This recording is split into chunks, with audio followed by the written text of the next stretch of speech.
अभी हम लोग करने जा रहे हैं प्रश्न संग्रह 2.1 का प्रश्न 3। निम्नलिखित परिमेय संख्याओं को संख्या p बटे q के रूप में लिखिए। ये देखिए आवर्ती संख्या है, इस आवर्ती संख्या को हमें बटे के रूप में p बटे q के रूप में परिमेय संख्या के रूप में बदलना है। यहाँ देखिए एक आवर्ती संख्या है 0.6 बार और यहाँ देखिए दो आवर्ती संख्या यहाँ पे दिख रही है, मतलब अंक दो दिख रहे हैं आवर्ती संख्या में 0.37 बार, इसमें दो अंक दिख रहे हैं। तो अगर आवर्ती संख्या को ऐसे बटे के रूप में लिखना है, p बटे q के रूप में लिखना है, तो कुछ बेसिक है जो मैं यहाँ आपको डिस्कस कर रहा हूँ। उस बेसिक को आप ध्यान से देखिए कि बेसिक क्या है। दो तीन चीजें हैं। पहला मैंने आपको लिखा के दिया था, अपने नोटबुक में देखेंगे। आपको लिखाया था कि अगर आवर्ती संख्या में एक अंक हो तो 10 का, दो अंक हो तो 100 का, तीन अंक हो तो 1000 का गुणा करो। इसी तरीके से ये देखिए आपने लिखा था अपने नोटबुक में कि अगर आवर्ती संख्या में एक अंक रहेगा तो 10 का गुणा करेंगे, दो अंक आवर्ती संख्या में रहेगा तो 100 का गुणा करेंगे, और आवर्ती संख्या में तीन अंक रहेगा तो 1000 का गुणा करेंगे। पहले ये चीज अभी तुरंत याद कर लो कि हम आवर्ती संख्या में देखेंगे एक अंक है तो 10 का गुणा करेंगे, दो अंक है तो 100 का गुणा करेंगे, और अगर आवर्ती संख्या में तीन अंक है तो 1000 का गुणा करेंगे। एक तो बेसिक ये आपका ये नियम आपको याद करना। दूसरा जो मैं बेसिक डिस्कस करने के लिए बोल रहा था कि अगर मान लीजिए ये संख्या में कुछ ले रहा हूं, जैसे मान लीजिए आपका है 0.6868, ऐसे मान लीजिए संख्या है। अब इस संख्या में अगर मैं 10 का गुणा करूंगा तो अगर आप 10 का गुणा करते हैं तो ध्यान रखिए कि एक अंक जो है ये आ जाएगा बाईं तरफ। अगर आप 10 का गुणा करेंगे तो एक अंक बाईं तरफ आएगा, केवल 6 आएगा बाईं तरफ, और ये हो जाएगा 6.868। अगर मान लीजिए कि यही 0.68685 एक और अंक ले रहा हूं, मान लीजिए कि इसमें हम 100 का गुणा कर लेते हैं। अगर 100 का गुणा करोगे तो यहां से दशमलव, इसमें देखिए 100 में 2 जीरो है तो यहाँ दो अंक जो है ना वो इस तरफ चला आएगा बाईं तरफ, और ये हो जाएगा, देखिए कौन से दो अंक आएंगे, ये 68, ये 68 इधर चला आएगा तो ये हो जाएगा 68, दशमलव इधर आया, यहाँ बचेगा 685। अगर यही मैं 0.68685 है, इसमें अगर मैं 1000 का गुणा कर दूं तो कितने अंक आएंगे दशमलव के इधर, तीन अंक आएंगे, क्योंकि 1000 में 3 जीरो है तो तीन अंक आएंगे। 686 से दशमलव इधर आ जाएगा 686, और ये पॉइंट देखिए तीन स्थान खिसक के यहाँ आएगा 0.85। इसका मतलब हुआ कि अगर दशमलव वाली संख्या में 10 का गुणा करते हैं तो इधर दशमलव के दाहिनी तरफ का एक अंक बाईं तरफ चला जाता है। अगर 100 का गुणा करते हैं तो दशमलव के दाहिनी तरफ का दो अंक बाईं तरफ जाता है, और अगर 1000 का गुणा करते हैं तो दशमलव के दाहिनी तरफ का तीन अंक बाईं तरफ चला जाता है। ये बेसिक हमें ध्यान रखना है। अगला ध्यान रखिए कि जैसे मान लीजिए आपका 0.6 बार है, जैसे देखिए है 0.6 बार, इसका मतलब है कि 0.6666 ऐसा अनंत बार आएगा। या मान लीजिए 0.37 बार है तो इसका मतलब ये 0.373737 ऐसा अनंत बार आएगा। या मान लीजिए 2.128 बार है तो यहाँ पे देखिए तीन अंक पे बार है तो ये 128 ऐसा 2.128 128 128 ऐसा बार बार आता रहेगा। तो इसमें से अगर देखिए अनंत संख्याएं हैं, अगर इसमें 10 का गुणा करेंगे तो 16 इधर आएगा तो भी इसमें कोई फर्क नहीं होगा। ऐसे देखिए यहाँ से 37 इधर अगर आप लेके चले आते हो, 100 का मान लीजिए गुणा होता है और 37 इधर आ जाता है तो भी ये 373737 अंत तक रहेगा, इसमें कोई फर्क नहीं होगा। और अगर यहाँ पे आप 1000 का गुणा करते हो और ये 128 इधर आता है तो भी इधर 128 128 128, मतलब दशमलव के बाद वाला जो भाग है उस पे कोई फर्क नहीं होगा। इसी पे डिपेंड आपका एक क्वेश्चन है प्रश्न 3। तो प्रश्न 3 का पहला क्वेश्चन देखिए, और पहला और दूसरा दोनों में आपको साथ में बता रहा हूं, तो दोनों क्वेश्चन आपको यहाँ पर साथ में देखना है कि कैसे करेंगे। तो इसमें देखेंगे तो इसके आवर्ती संख्या में 1 अंक है, इसकी आवर्ती संख्या में 2 अंक है। तो आप समझ गए कि इसमें 1 अंक है तो 10 का गुणा करना रहेगा, इसमें 2 अंक है तो 100 का गुणा करना रहेगा। तो मान लेते हैं यहाँ पे, माना x बराबर 0.6 बार और इसमें माना x बराबर 0.37 बार। अब इसमें आवर्ती संख्या में 1 अंक है तो 10 का गुणा करेंगे, इसमें आवर्ती संख्या में 2 अंक है तो 100 का गुणा करेंगे। तो यहां लिखेंगे दोनों पक्षों में 10 से गुणा करने पर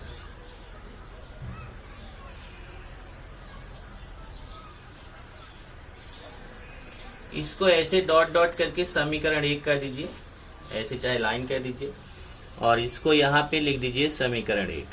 तो इसमें कितने का गुणा करेंगे? 100 का। दोनों पक्षों में 100 से गुणा करने पर। अब इसमें जब आप 10 का गुणा करेंगे तो इधर देखिए 10 का जब गुणा करेंगे तो बाईं तरफ, बराबर के बाईं तरफ जो x है उसमें भी 10 का गुणा होगा, और 0.6 बार है इसमें भी 10 का गुणा होगा। जब x में 10 का गुणा हो जाएगा तो ये 10x हो जाएगा, और 0.6 बार में जब 10 का गुणा करेंगे तो ध्यान से देखिए 0.6 बार का मतलब क्या हुआ? 0.66666।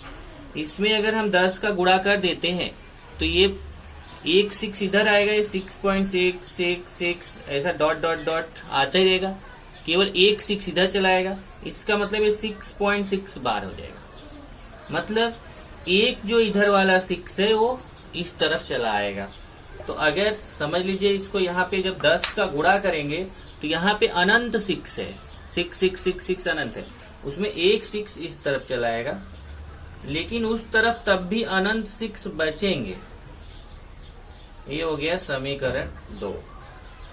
ऐसे इसमें जब 100 का गुणा करोगे तो यहाँ देखिए 37 अनंत तक है, ऐसे 37 ऐसे अनंत तक है। जब इसमें आप 100 का गुणा करोगे तो ये 2 ये जो अंक है इस तरफ चले आएंगे 37, तब भी इधर 37 रहेगा। तो इसका मतलब ये जो 37 है वो बाईं तरफ, एक 37 बाईं तरफ आएगा, बाकी उस तरफ आपका 37 बार रहेगा ही रहेगा, क्योंकि उधर तो अनंत 37 है, उसमें से केवल 2 इधर आए हैं। तो इसका मतलब अभी इधर 100 का गुणा होगा तो x में भी 100 का गुणा होगा तो 100x, और 0.37 बार में भी 100 का गुणा होगा तो ये 37 इधर आएगा, 0.37 बार। अब ये कंफ्यूज मत होना कि सर जब ये 37 इधर आ गया तो यहाँ कुछ नहीं बचेगा। अरे ये अनंत 37 है, इसमें 37 अनंत बार है, अनंत बार है तो उसमें से केवल 2 निकल के आए तो भी अनंत बार यहाँ बचेगा, क्योंकि अनंत की गिनती नहीं कर सकते हैं, उसको गिन नहीं सकते। उसमें से 2 निकल गया मतलब समुद्र में से जल निकल गया एक बूंद, कोई फर्क नहीं हुआ। ऐसे 37 इधर चला आया, लेकिन इधर 37 बार बचेगा, क्योंकि अब भी ये 37 अनंत बार लिखा जाएगा। ये हो गया समीकरण 2। अब समीकरण 2 में से एक को घटाने पर, समीकरण 2 में से समीकरण 1 को घटाने पर, यहाँ पे भी समीकरण 2 में से समीकरण 1 को घटाने पर, जो दूसरा वाला है उसमें पहला वाला घटाएंगे। तो कैसे घटता है ध्यान से देखिए। बाएं से बायां, दाएं से दायां। 10x में x घटेगा, 10x में x घटेगा, और दाएं से दायां घटेगा। 6.6 बार में से 0.6 बार घटेगा। ऐसे यहां बाएं से बायां घटाओ, दाएं से दायां घटाओ। 100x में x घटेगा, और दाएं से दायां 37.37 बार में से 0.37 बार घटेगा। अब 10x में 1x निकाल दोगे, 1x से यहाँ 1 छिपा हुआ, 10x में 1x निकालोगे तो यहाँ 9x बचेगा, और 6.6 बार है उसमें 0.6 बार घटाओ। चलो मैं यहाँ घटा के दिखाता हूँ आपको। देखिए 6.6 बार है, इसमें से 0.6 बार हम माइनस कर देंगे। तो जब आप माइनस करोगे तो 6 बार में 6 बार ये कट गया, और ये 6 में से 0 गया, 6 आएगा। इसका मतलब 6.6 बार में 0.6 बार घटाएंगे तो कितना आएगा? 6.0 आएगा। 6.0 मतलब 6। ऐसे इधर माइनस करके दिखाता हूं। तो माइनस करना अपने को 37.37 बार में से 0.37 बार, ये माइनस करना है।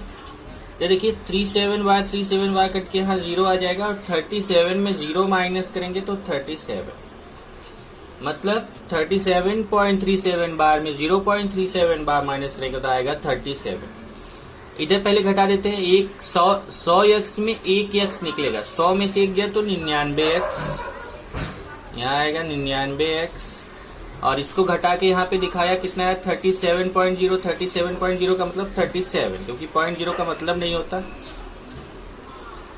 ओके, अब आप लास्ट स्टेप पे पहुंच गए हो। अब यहां से देखिए 9 का गुणा है, ये उस तरफ जाएगा तो भाग हो जाएगा। x बराबर 6/9।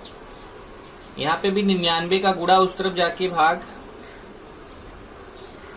37/99।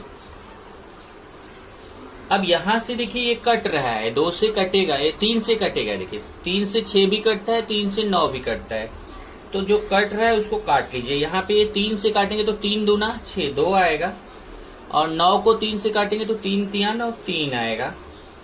लेकिन ये नहीं कटेगा, ये ऐसे ही रहेगा। देखिए इसको किसी संख्या से काट नहीं सकते। आप बोलो नहीं 99 को तो काट सकते हैं, पर 9 से अगर इसको काटोगे तो ये नहीं कटेगा, इसको 3 से काटोगे तो ये नहीं, क्योंकि 37 तो किसी संख्या से नहीं कटती है, अभाज्य संख्या। जिस संख्या से ऊपर कटना चाहिए उसी संख्या से नीचे कटना चाहिए। तो यहाँ 3 से 6 भी कट रहा है, 3 से 9 भी कट रहा है, तो इसको काट दिया, 3 दूना 6, 2 आएगा। इसको 3 से काट दिया, 3 तिया 9, 3 आ गया।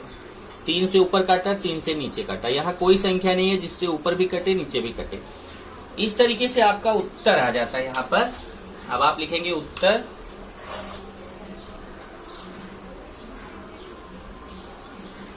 यहाँ पे भी उत्तर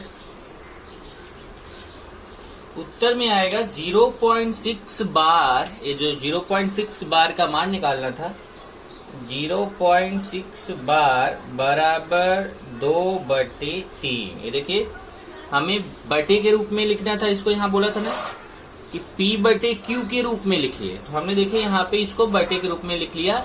ये 0.6 बार बराबर 2/3। ऐसे यहाँ पे भी उत्तर आ जाएगा। 0.37 बार का मान निकालना था, 0.37 बार बराबर 37/99। इस तरीके से आपका ये है कि अगर एक अंक है तो 10 का गुणा करो, 2 अंक है आवर्ती संख्या में तो 100 का गुणा करो। फिर ये जब 10 का गुणा करने से जो आएगा इसको समीकरण 1 मान के चलो, प्रश्न को x मान के इसको समीकरण 2 ऐसे देखिए। फिर 2 में से 1 को घटाओ, 2 में से 1 को घटाओ तो बाएं तरफ वाला बाएं तरफ से माइनस होगा, दाएं तरफ वाला दाएं तरफ से माइनस होगा। ऐसे देखिए बाएं तरफ वाला बाएं तरफ से माइनस, दाएं तरफ वाला दाएं तरफ से माइनस। 10x में x माइनस करेंगे, 6.6 बार में 0.6 बार माइनस करेंगे तो 10x में 1x निकलेगा, 9x बचेगा। 6.6 बार में 0.6 बार निकलेगा तो 6 आएगा। फिर 9 का गुणा उधर जाके भाग, और ये कट गया 3 से। यहाँ पे भी वही बाएं से बायां माइनस करेंगे, दायां से दायां। 100x में x माइनस करेंगे, और 37.37 बार में 0.37 बार माइनस करेंगे। इधर 100x में 1x निकलेगा, 99x बचेगा, और 37.37 बार में 0.37 बार निकालेंगे तो 37 आएगा, और निकाल के दिखाया मैंने।